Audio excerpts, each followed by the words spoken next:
Juntos na Seara com o pastor Alcione Tadeu. Gostaria de falar nessa manhã sobre o poder do nosso Deus. Gostaria de falar nessa manhã sobre o que o nosso Deus pode fazer. Gostaria de falar nessa manhã sobre quem é o nosso Deus, o Deus que nós servimos. Então eu convido você para que abra a sua Bíblia no primeiro livro de Reis, capítulo 18.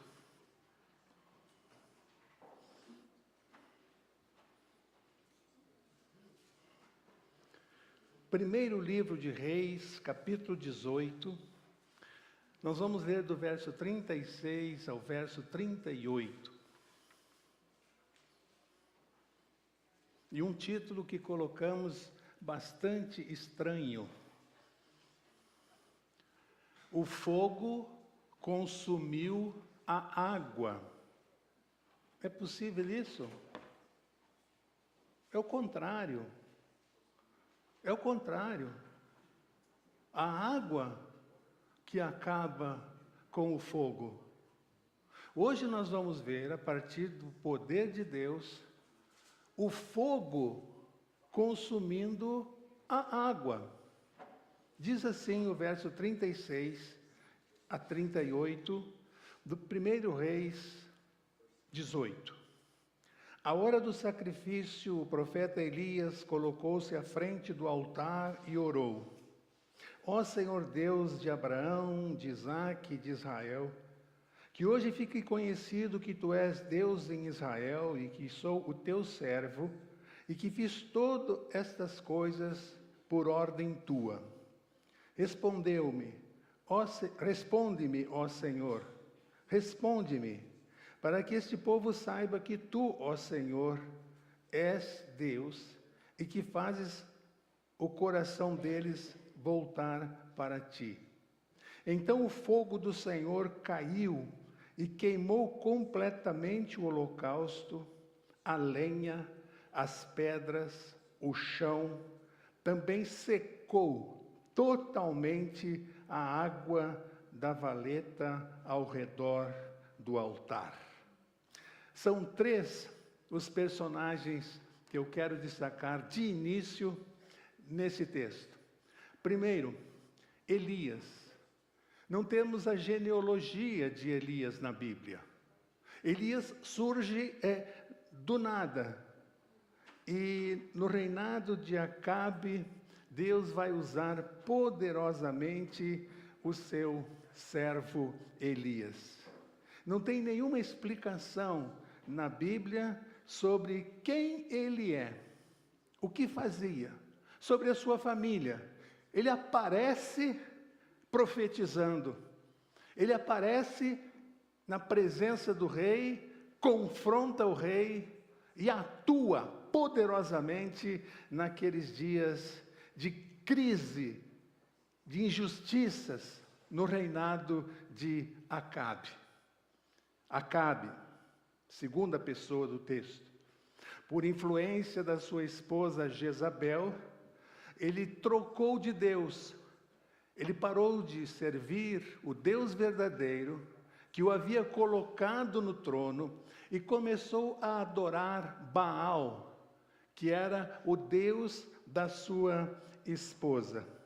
Então, nos versículos 16, vira 2 páginas, irmão.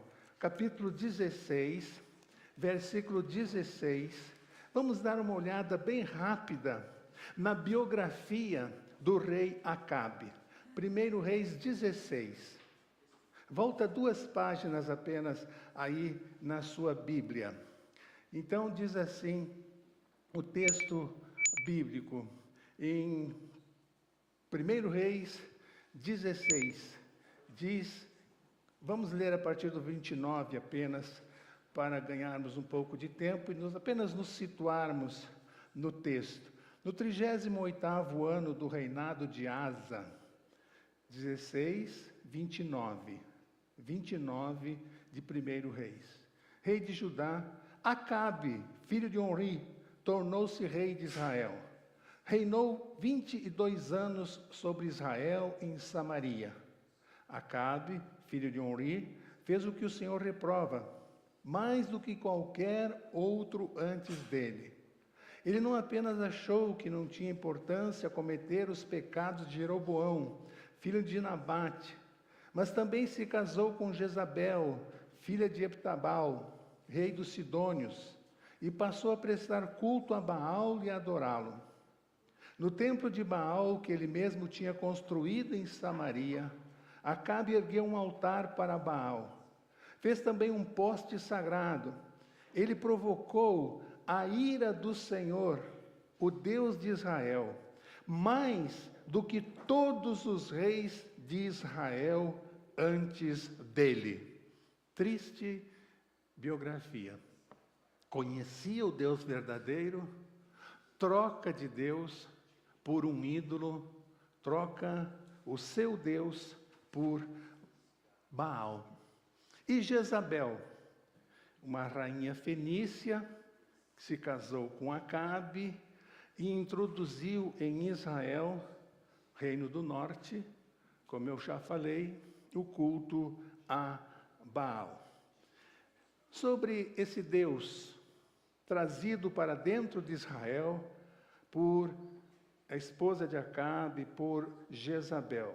Acreditavam, irmãos, que ele era o Deus da chuva, ele que trazia as tempestades, ele que fazia a terra fértil.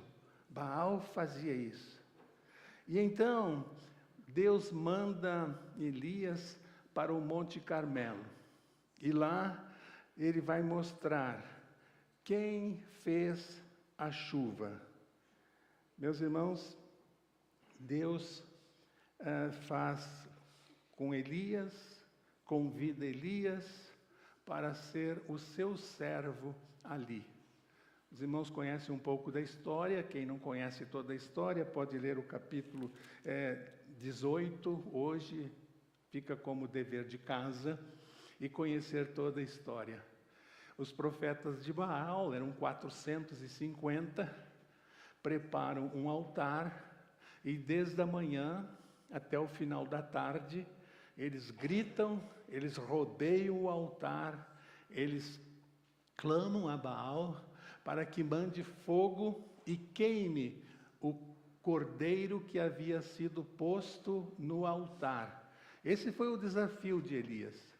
Vamos fazer um altar, vamos botar ali um cordeiro. O Deus que mandar fogo sobre o cordeiro, sobre o altar, será o Deus verdadeiro. Irmãos, eles correram tanto em torno do altar, pularam tanto, se desesperaram tanto, que o altar acabou sendo, de certa forma, um pouco destruído. E aí chegamos nesse texto que lemos, versículos 36 a 38, a oração de Elias. Colocou-se à frente do altar e orou. 18:36. Ó Senhor Deus de Abraão, de Isaque e de Israel, que hoje fique conhecido que Tu és o Deus em Israel, e que sou o Teu servo, e que fiz todas essas coisas por ordem Tua. Irmãos, o encontro de Elias com os profetas no Monte Carmelo não foi uma luta espiritual entre Elias e aqueles 450 profetas de Baal. Não foi uma luta entre homens. O que aconteceu ali no Monte Carmelo foi a luta entre o Deus verdadeiro e Baal. Podemos dizer, uma luta entre deuses. Jezabel e Israel todo serviam a Baal. Elias, único crente ali, serve ao Deus verdadeiro. E vamos ver Elias.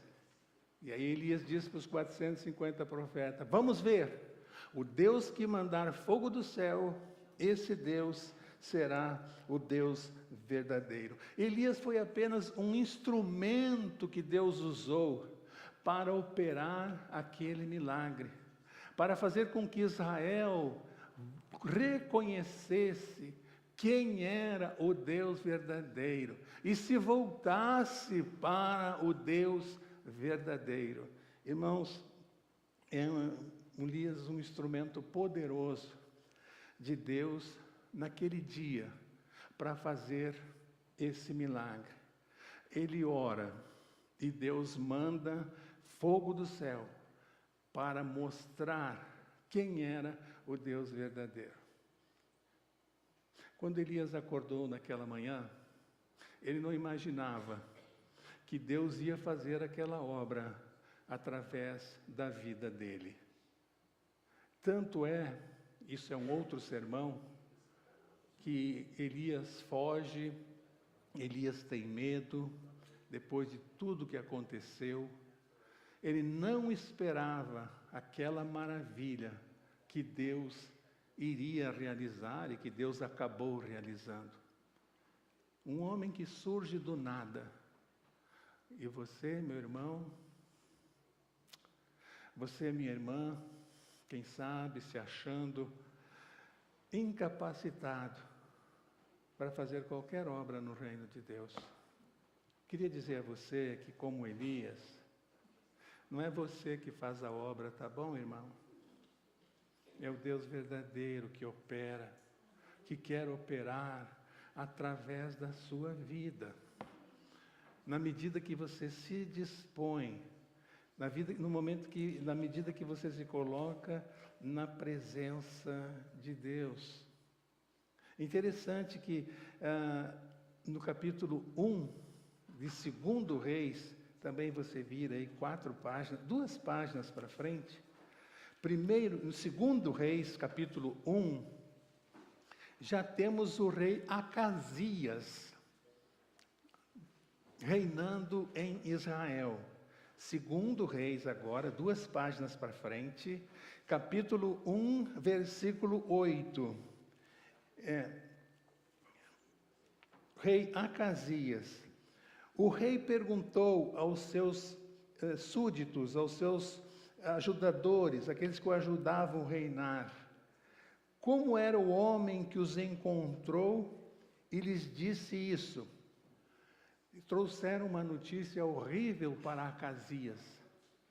Ele estava prestes a morrer. Elias disse para os funcionários de Acasias: vai lá, avisa Acasias que ele vai morrer. Os funcionários foram lá e deram a notícia. Acasias vira-se para os seus funcionários do palácio e pergunta: quem foi que trouxe, que dá essa notícia? Verso 7, 2 Reis 1, 7. O rei lhes perguntou: como era o homem que os encontrou e lhes disse isso? Eles responderam: ele vestia roupas de pelos e usava um cinto de couro. O rei concluiu: é Elias. É Elias. O crente é conhecido, irmãos. O crente é conhecido. O crente que vive no poder de Deus, sob a direção de Deus, é reconhecido. Quando o rei soube algumas características de Elias, é Elias que está chegando. É Elias que falou isso. O crente é reconhecido. Deus não precisa, irmão, irmã, de agentes secretos aqui no mundo. O que são agentes secretos? Ninguém sabe, mas está ali no meio, né? Ninguém sabe que é agente secreto. Que trabalha para o FBI ou trabalha para a CIA. Ninguém sabe. Ninguém sabe. No meio do reino de Deus, nós temos muitos agentes secretos. Ninguém sabe que é um servo de Deus. Ninguém o reconhece como um crente em Jesus. Ninguém. Deram poucas informações. É Elias que está chegando aí. É Elias que deu essa palavra. É Elias. E Acasias reconhece então assim Elias como um homem de Deus. Que testemunho! Que testemunho! Poucas coisas identificam já que é um servo de Deus. Deixe-me abrir um parênteses aqui. Nunca falei desse assunto. Chegou o momento de falar. Acasias reconhece Elias pela roupa que ele vestia. Interessante isso. Irmãos, irmãs, como isso é atual? Que roupa nós usamos? Irmãos, nós usamos roupas para vir ao culto ao Senhor que nós não usaríamos para ir no casamento do nosso melhor amigo, da nossa melhor amiga. Mas para vir ao culto, para vir à igreja, para vir à programação da igreja, a gente usa. Roupas que escandalizam, que ferem a visão dos irmãos. Pense nisso. Quando você estiver na frente do espelho, se arrumando para vir participar do culto ao Senhor. Isso não é uma palavra só para as mulheres, para os homens também. E está comprovado, irmãos. A psicologia explica claramente. A roupa que nós usamos reflete quem nós somos por dentro.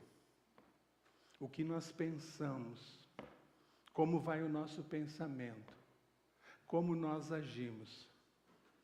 Que Deus nos ajude, que Deus nos abençoe e que Deus melhore na nossa vida o temor que temos a Ele. Amém, irmãos? Fecha o parênteses. A pergunta de Acasias: Elias era um profeta verdadeiro. Meu segundo ponto.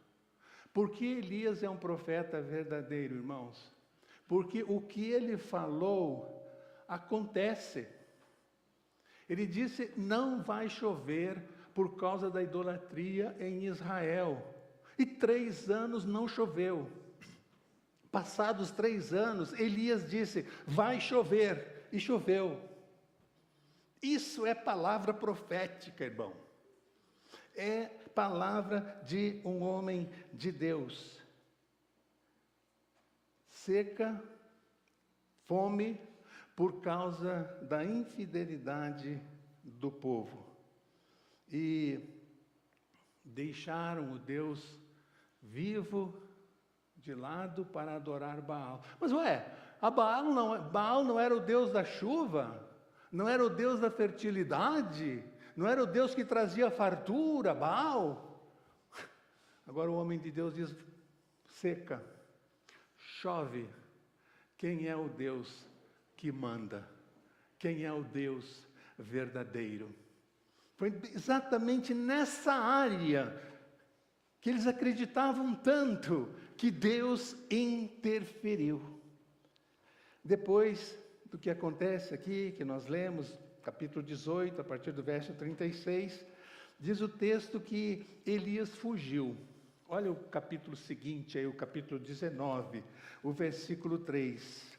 Porque Jezabel prometeu matar Elias. Diz o 19:3 que Elias reteve medo e fugiu para salvar a sua vida. Por quê? Ele teve medo. Como não ter medo? Né, irmãs? Enfrentou 450 homens, mas não enfrentou uma mulher. Fugiu. Fugiu com medo de morrer. Então, teve medo do que aconteceria. Ele pediu a morte a Deus, né? E entrou no deserto caminhando um dia, continua o verso 3. Chegou a um pé de giesta, sentou-se debaixo dele e orou. Qual foi a oração de Elias? Obrigado, Deus, pela grande obra que fizeste na minha vida, através da minha vida. Humildemente eu te agradeço porque me usaste poderosamente contra os profetas de Baal. Foi essa oração de Elias, depois daquele acontecimento, depois daquele milagre, sentou debaixo da giesta e orou, pedindo a morte. E Moisés também fez essa oração, né? Jonas também fez essa oração. Jó também fez essa oração. Mata-me, Senhor. Eu não vou levar esse povo.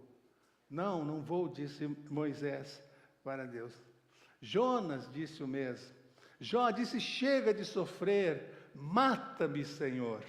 Irmão, se você já fez essa oração, eu queria dizer a você que essa é a oração que Deus não atende. Infelizmente, tenho que informar você que essa, na hora da crise, não é a oração que Deus atende. Nós vamos morrer no dia que Deus quiser. Você escolheu o dia lá no ventre da sua mãe que você queria nascer? Escolheu? Foi Deus que determinou. Foi Deus que escolheu. Então não adianta. Essa é a oração que Deus não responde. Quando você faz essa oração, mata-me, Senhor, tira a minha vida, Senhor. Você está, na verdade, querendo interferir na soberania de Deus. É Deus que dá a vida, é Deus que tira a vida. Outra lição que aprendemos com Elias, assentado ali, cansado, deprimido. Diz o capítulo 17, no versículo 5, a gente pode ler mais uma vez, que você já conhece o texto, né? Vira a página para trás aí, irmão. 17, 5.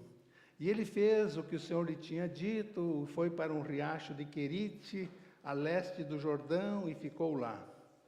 Os corvos lhe traziam pão e carne de manhã e de tarde, e ele bebia água do riacho. Deus faz cada coisa, né? Usa apenas um homem, manda descer fogo do céu que consome a água. Que Deus poderoso. E agora ele diz para Elias, Elias, você vai comer carne, mas trazida por um corvo. Quem comeria a carne trazida por um corvo, irmãos? Eu gosto de carne, eu sou chegado numa carne. Ciclista não me trava, né? Eu estava desse tamanho, assim. Já sou? Irmãos, o que a gente aprende com esse mensageiro, com esse deliver feito por corvo? Deus usou, irmãos, uma jumenta para falar com Balaão. Deus usou um peixe para Jesus e Pedro pagarem uma dívida, que entraram em Jerusalém sem dinheiro, precisando de dinheiro para pagar um imposto. Jesus disse o quê para Pedro? Vai lá no mar, pesca, vai vir uma moeda na boca do peixe e paga a minha dívida aí. Deus usou um peixe para pagar a dívida de Jesus e de Pedro, no momento que eles entraram em Jerusalém sem dinheiro. Jesus foi tão humano, né, irmãos? Não teve dinheiro. Alguém aqui já ficou sem dinheiro alguma vez? Jesus ficou sem dinheiro, estava endividado, tinha uma dívida atrasada lá em Jerusalém. Por causa da idade dele, ele tinha que pagar um imposto quando entrava na cidade e ele estava sem dinheiro. Saiu da boca de um peixe. Deus usou uma pomba para trazer uma pequena folha e dizer a Noé que as águas do dilúvio estavam baixando. Deus usou gafanhotos para alimentar João Batista. Com o que eu quero dizer com isso, meu irmão? Que Deus usa quem Ele quer. Se Ele usou bichos, esses bichos aqui, Ele pode usar a sua vida, meu irmão. Para quê? Para alimentar com a palavra de Deus pessoas que estão ao seu redor sem Cristo e sem salvação. Alimentar pessoas famintas. da palavra de Deus. Ele pode, Ele quer usar você. E sabe por que Ele faz isso? Ele manda fogo do céu, Ele usa animais, como acabamos de dizer. Sabe por quê, meu irmão? Porque Ele é o Senhor dos céus e da terra. Ele é o Criador dos céus e da terra. Ele é poderoso para fazer, irmãos, muito mais além daquilo que nós pedimos ou pensamos. 1 Reis 18:30 diz que Elias teve que reparar o altar. Não é isso?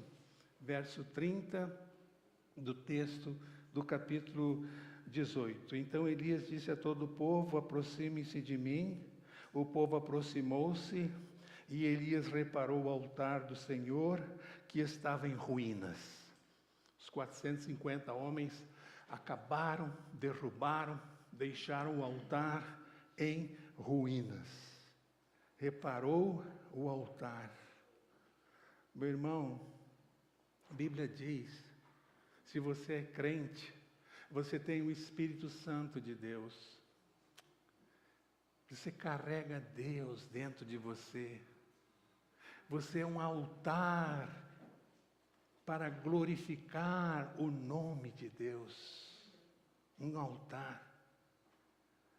Uma vida que um dia foi destruída por Satanás e reconstruída por causa do pecado, reconstruída por Deus. E agora então você é um crente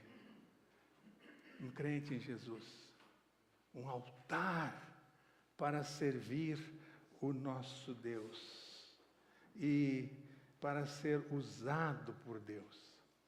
Então, eu quero lembrar você de duas coisas bem práticas, que você levasse isso no seu coração. Quem sabe você venha lutando com isso há muito tempo. Poxa, o pastor está dizendo que a minha vida é um altar. Deus quer usar a minha vida. E eu não estou sentindo que sou um altar. Deus tem feito silêncio para comigo. Quando Deus faz silêncio, meu irmão, são duas as possibilidades. Primeira, pecado. Tem pecado na sua vida que precisa ser confessado e abandonado. Lembre disso? E eu convido você a passar a lupa no seu coração hoje. O que a gente faz quando passa a lupa? Aparece tudo. Tudo vem à tona. E para Deus não existe pecado pequeno, pecado maior, pecado grande.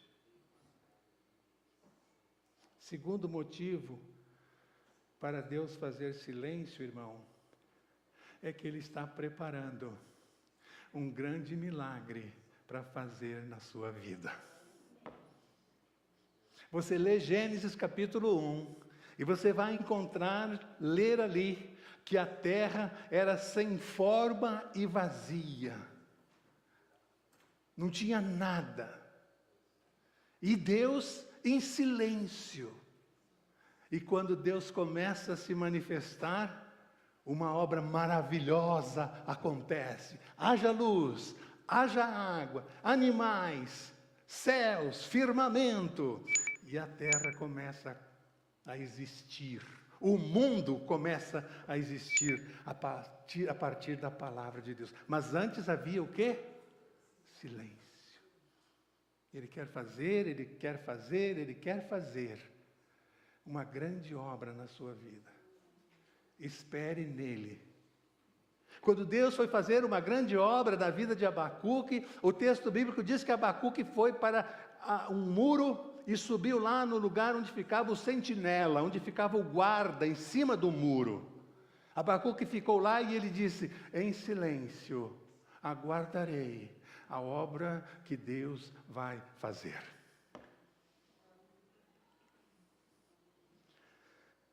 Primeiro Reis 19:14 diz assim: versículo 14. Ele respondeu, Deus está falando com Elias: eu tenho sido muito zeloso pelo Senhor, o Deus dos exércitos. Os israelitas rejeitaram a tua aliança, quebraram os teus altares, mataram os teus profetas à espada. Sou o único que sobrou, e agora também estão procurando me matar. Esse é o crente coitadinho. Conhecem? Conhecem? Negativista. Não dá, não está dando, não estou conseguindo. Conhece gente assim? Só ficou eu. E ainda estão procurando me matar, pastor. Só eu sou crente na minha família. Agora vem as festas de Natal, eu estou com medo de me reunir com eles. Só eu sou crente. Crente coitadinho. Queria dizer a você, meu irmão, que é só você crente na sua casa.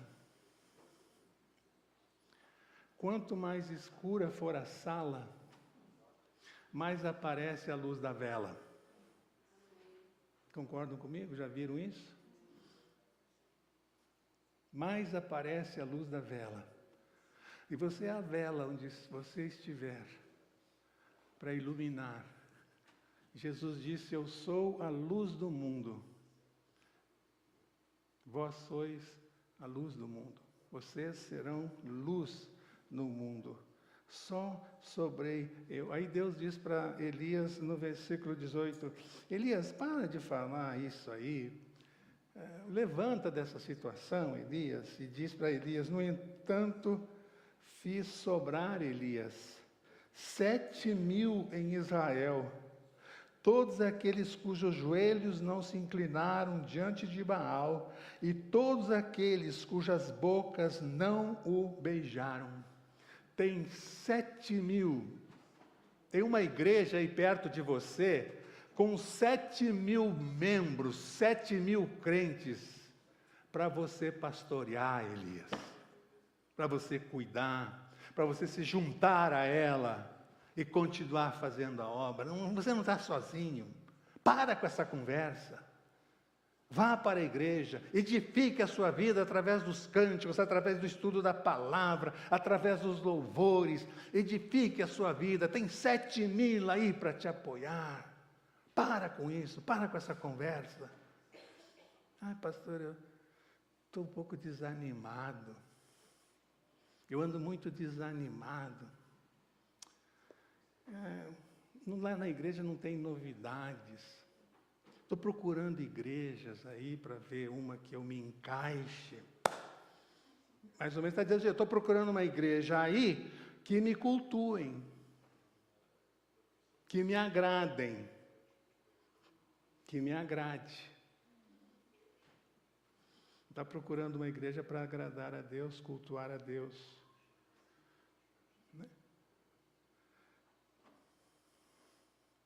7.000, Elias, te esperando, querem se juntar a você, não beijaram Baal, não se ajoelharam diante de Baal, para você servir. Então fica a pergunta: você é membro dessa igreja de 7.000, irmão? Ou está por aí? Ah, pastor, eu estou sem motivação para ir na igreja. Irmãos, não existe coisa mais absurda do que um crente falar isso. Eu não tenho motivação para ir à igreja.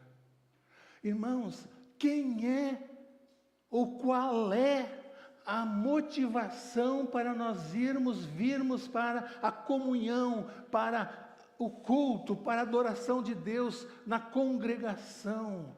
Qual é a motivação, irmão? É Jesus. Se Jesus não for a motivação, você precisa ir de uma churrascada, os homens têm que fazer um churrasco, as irmãs têm que fazer um café, né? Os jovens têm que fazer uma sorvetada para Jesus. Aí eu venho. Se precisa disso, de uma programação, tem alguma coisa errada. Se Jesus não é suficiente, tem alguma coisa errada. Jesus precisa ser o suficiente. Suficiente. E você vem, não por causa de pastor, não por causa de irmão, não por causa de... Não tem luz, não tem banco, não tem ar-condicionado, não tem estacionamento. Você vem, você adora, você se envolve com os 7.000, como Deus mandou Elias se envolver, por causa daquilo que Deus fez no Calvário por nós, por amor a Jesus. E 1 Reis ainda 18, versículo 38. E aí eu vou terminando. Então o fogo do Senhor, 18:38, caiu e queimou completamente o holocausto, a lenha, as pedras e o chão. Também secou totalmente a água da vala ao redor do altar. O fogo secou totalmente a água, porque eles colocaram água. O desafio de Elias incluía isso, derramar água. Elias mandou trazer 4 baldes de água e derramar sobre o altar, sobre o cordeiro. Deus mandou fogo do céu. Como pode? O fogo consumiu a água. Isso mesmo, irmãos. Porque Ele é o Deus verdadeiro. Não era Baal. Ele era que tinha feito o fogo. Ele que fazia a chuva. Ele que fazia a seca. Ele que fazia a tempestade. E eu repito, Ele é dono dos céus e da terra. Só Ele é dono. E já que estamos falando de fogo que vai descer do céu, que desceu do céu, eu queria deixar um versículo com você. Vá lá para o final da Bíblia, em 2 de Pedro, capítulo 3. O último texto que nós vamos ler, e eu quero deixar esse texto para a sua meditação. 2 de Pedro, lá no final, antes de Apocalipse, capítulo 3, onde a Bíblia diz assim, 2 Pedro 3, versículo 10. Versículo 10. 2 Pedro 3, 10. Já que estamos falando de fogo, você fazer a conexão aí do fogo que desceu e destruiu, mostrando quem era Deus. Pedro diz assim no versículo 10, o dia do Senhor, porém, virá como ladrão. Os céus desaparecerão com um grande estrondo, e os elementos serão desfeitos pelo calor e a terra, pelo calor e a terra, e tudo que nela há será destruído.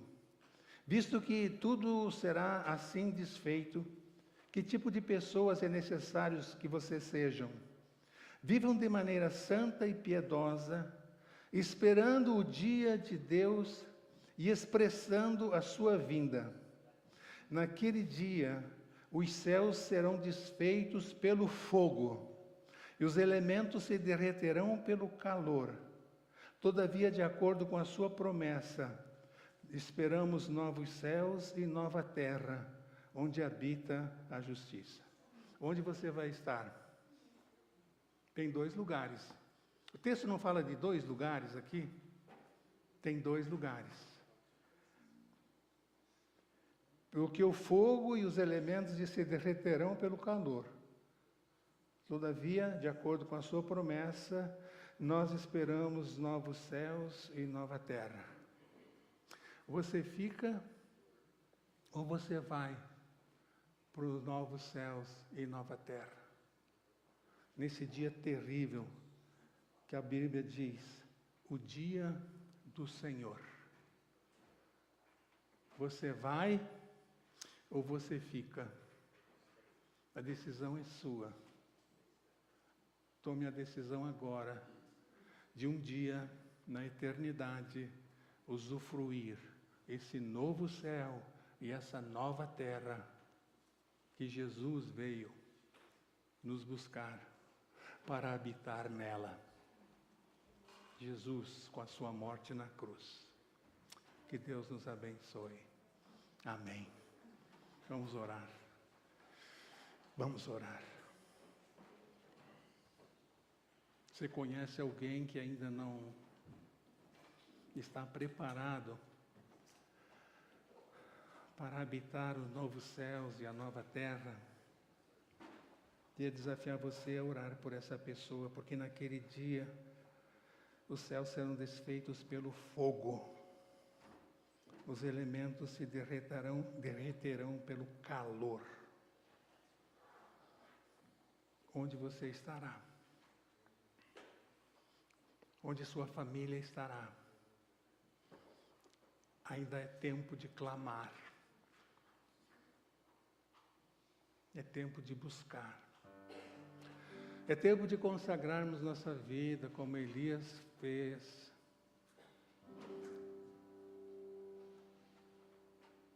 E começar a servir mais o Senhor. Começar a servir melhor o Senhor, porque Ele merece. Ele merece. Elias não era nada.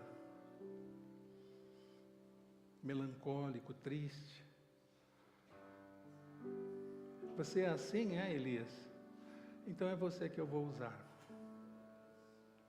Usei um jumento, usei gafanhotos, usei peixe. Vou usar você, Elias. Deus quer usar a sua vida, irmão, para livrar pessoas no dia do Senhor. Você vai e leva junto almas que você ganhou para Jesus. Não fica ninguém que você conheça. Porque onde você está, por onde você passa, todos dizem, aí vai um crente. Aí chegou um crente. Aqui no segundo andar do meu prédio, da minha casa, no segundo andar mora um crente. Aqui nesse apartamento, nesse prédio aqui, moram muitos crentes. O crente é conhecido. Você é conhecido? Você é conhecido? Graças a Deus por isso. Senhor, como somos pequenos, como somos falhos. Se algum irmão aqui, Senhor, não está vendo a Tua atuação poderosa na vida dele, que Tu possas mostrar isso para esse irmão. Que seja uma obra do alto, uma obra do Espírito Santo, não uma obra superficial, feita por pastores, feita por missionários, mas que seja uma obra feita pelo Teu Espírito Santo.